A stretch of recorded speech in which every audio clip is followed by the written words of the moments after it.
tell you from dealing with the governors and others in the state, they want it so badly. They want to take their children back and really teach their children individually. Probably the cost will be half, and the education will be maybe many, many times better. It's President Donald Trump signing the executive order to start the process of winding down the U.S. Department of Education, and doing that with some interesting optics of school-aged children at desks all around him. As he signed it, they signed it, and they all held up their, executive orders as well. It's Illinois in Focus Daily. I'm Greg Bishop. Like, subscribe, hit that notification bell. Wake up with us each and every weekday morning live and get the segments at our YouTube channel. And you can also stay up with other areas of the country and what's going on in Washington, D.C. at the Center Square on YouTube. All right, so with Illinois in Focus Daily, of course, Illinois dominated by Democrats. We've got a Democrat governor, Democrat legislature, and the past few weeks have been a lot of debate on the House floor with Democrats getting up, shouting concerns about the potential closure of the Department of Education. And Governor J.B. Pritzker has also, for weeks, said that Trump wants to slash education funding for kids with special needs and rural schools and teacher development and all of that. So they've been kind of hitting that drum, beating that drum constantly for the past few weeks, a couple of months, actually. So what exactly is in that executive order? We'll talk a little bit about that. But here's the president yesterday, before signing the order, talking about how the U.S. Department of Education has ballooned in costs, but the outcomes over decades has not been great. Despite these breathtaking failures, the department's discretionary budget has exploded by 600% in a very short period of time, and it employs bureaucrats in buildings all over Washington, D.C. And as a former real estate person, I will tell you, I ride through the streets of Washington and it says Department of Education, Department of Education. I said, how do you fill those buildings? It's crazy what's happened over the years. After 45 years, the United States spends more money on education by far than any other country, and spends likewise by far more money per pupil than any country, and it's not even close. But yet we rank near the bottom of the list in terms of success. It's an amazing stat. Those are two stats you don't want. The most money spent per pupil, and you're at the bottom of the list. And that's where we are, like it or not. He talked about the U.S. compared to other countries and how starting to dismantle a federal bureaucracy to allow for states to have more control over their educational priorities. He says that compared to the rest of the world, the U.S. can bounce back. You know, if you look, Denmark, Norway, Sweden, I have to tell you, I give them a lot of credit. China's top 10. And so we can't now say that bigness is making it impossible to educate, because China is very big.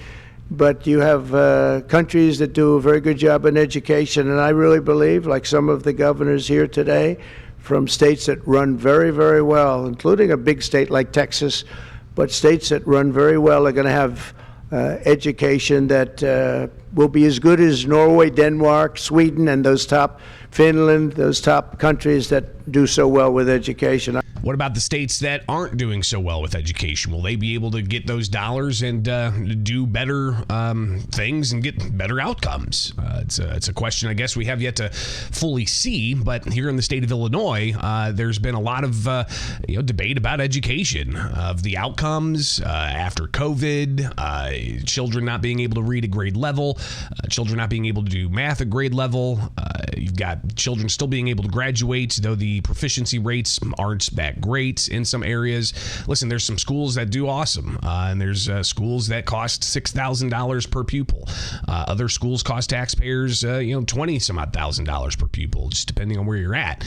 But when it comes to the education funding, you have a lot of property tax dollars going to that, and a lot of state tax dollars going to that. The state of Illinois has increased increased education funding for K through 12 education, $350 million each year since probably 2019 or so, whenever the funding model was changed. And that's also when they brought in the Invest in Kids Act, but Democrats let that fall and sunset, so it's no longer in place. And that was that private funded school scholarship program for parents that meet certain eligibility requirements to send their kids to a school of their choice, but that pilot program was sunset. But regardless, the school funding formula still continues, and that increases funding by $350 million each year. Education in Illinois costs Illinois taxpayers like $11 billion, and about $3.5 billion comes from federal taxpayers, and that goes through the bureaucracy of the U.S. Department of Education. So Governor J.B. Pritzker, like I said, for weeks has been talking about the ails he sees of Trump demolishing the Department of Education and projecting that it means it's going to be fewer tax dollars for the state of Illinois. Here is Pritzker yesterday before Trump signed the executive order. He was talking about Social Security. He was with Congresswoman Lauren Underwood, and he was asked during the Q&A about the action that everybody anticipated Trump to take on Thursday afternoon. Well, we get about $3.5 billion of funding from the federal government every year, and have for many years, to support, children with special needs, children with disabilities, to support the programs that almost every school district in Illinois benefits from. And most importantly, not the school district, but the families and the children that are going to school in those districts. That is money that can't be replaced by the state government. $3.5 billion we can't do that, not especially on top of the $7 or $8 billion that I suspect they will cut from Medicaid from the state of Illinois. So we're in dire straits if they cut this funding from Washington, D.C., and most importantly, our children and our families across the state of Illinois will suffer. So the governor worried that the action would mean fewer federal tax dollars coming to Illinois for education. Congresswoman Lauren Underwood, Democrat out of Naperville, also there, and she said that she's going to oppose this in Congress because there is that congressional hurdle that is going to have to be surmounted, whether or not Republicans are going to be able to accomplish that and execute that. I guess we'll see, but the Trump administration can still take some steps, right? Like laying certain staff off or just giving the Department of Education less function, I guess. Here is Lauren Underwood talking about how she opposes this idea. I will not stand by and support in any way a cut to the Department of Education, the critical programs like the Pell Grant, like the Title I funding to low-income school districts, like the funding for disabled students that allows them, or students with learning disabilities that allows them to get a teaching assistant so they can stay in the classroom with their peers. Is it really going to do that, though? The president then, later on, after Pritzker and Underwood had their comments, the president over in Washington, D.C., takes to a podium and he put to rest a lot of those concerns. Under the action I'm taking today, a small handful of Democrats and others that we have employed for a long time, and there are some Republicans, but not too many, I have to be honest with you, but the department's useful functions and such as, and they're in charge of them. Pell Grants, Title I funding, resources for children with disabilities and special needs will be preserved, fully preserved. They're all going to be so. If you look at the Pell Grants, it's supposed to be a very good program. Title I funding and resources for children with special disabilities and special needs, they're going to be preserved in full and redistributed to various other agencies and departments that will take very good care of them. But we're going to be returning education very simply back to the states where it belongs, and this is a very popular thing to do, but much more importantly, it's a common sense thing to do, and it's going to work. Absolutely, it's going to work, and I can tell you from dealing with the governors and others in the state, they want it so badly. They want to take their children back and really teach their children individually.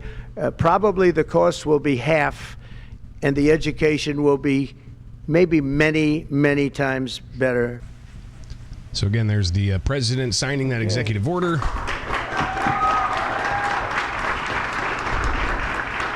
So what's in it?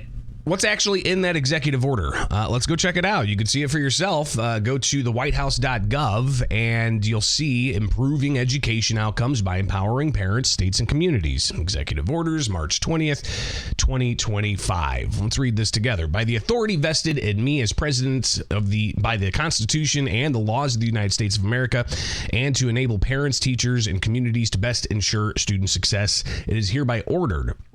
Section 1, Purpose and Policy. Our nation's bright future relies on empowered families, engaged communities, and excellent educational opportunities for every child. Unfortunately, the experiments of controlling American education through federal programs and dollars, and the unaccountable bureaucracy those programs and dollars support, has plainly failed our children and teachers and our families. Taxpayers spent around $200 billion at the federal level on schools during the COVID-19 pandemic, on top of the more than $60 billion they spend annually on federal school funding. This money is largely distributed by one of the newest cabinet agencies, the Department of Education, which has existed for less than 1/5 of our nation's history. The Congress created the Department of Education in 1979 at the urging of President Jimmy Carter, who received a first ever presidential endorsement from the country's largest teachers union, shortly after pledging to the union his support for a separate Department of Education. Since then, the Department of Education has entrenched the education bureaucracy and sought to convince America that federal control over education is beneficial, while the Department of Education does not educate anyone. It maintains a public relations office that includes over 80 staffers at a cost of more than $10 million per year. Closing the Department of Education would provide children and their families the opportunity to escape a system that is failing them. Today, American reading and math scores are near historic lows. This year's National Assessment of Educational Progress showed that 70% of 8th graders were below proficiency in reading and 72% were below proficient in math.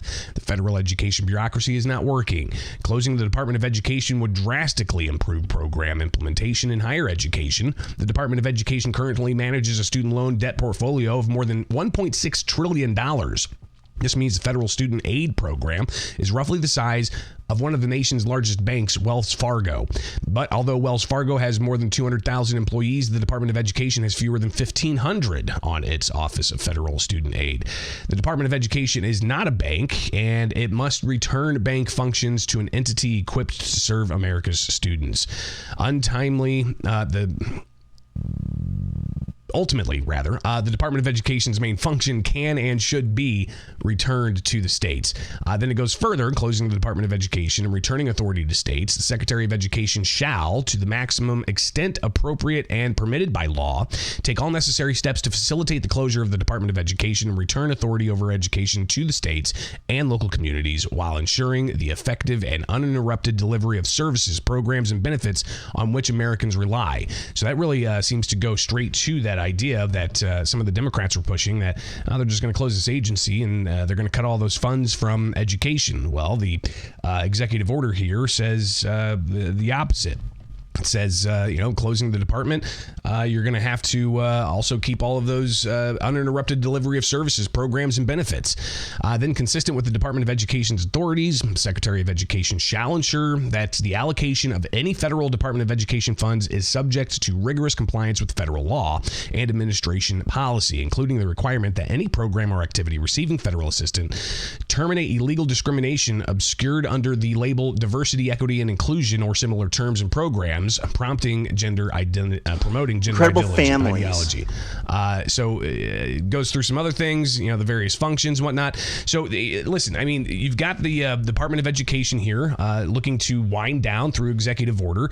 The funds are still going to go to states, but there is that clause there about the DEI stuff. That could snare Illinois. Will Illinois change its DEI policies, especially if there's $3-some-odd billion at stake here? It's a great question, something that we're going to have to continue to watch here with Illinois in Focus Daily. That's why you need to like, subscribe, and hit that notification bell. It's going to be an ongoing story. We've seen already the apprehension of Democrats to comply with Trump policies about ending DEI. You've also got the gender ideology equation in Illinois that very much is mixing like oil and water with the Trump administration's idea of what needs to happen in that space. So stay with us, right? get to thecentersquare.com, get the headlines in your inbox, and wake up with us here each and every weekday morning with Illinois in Focus Daily.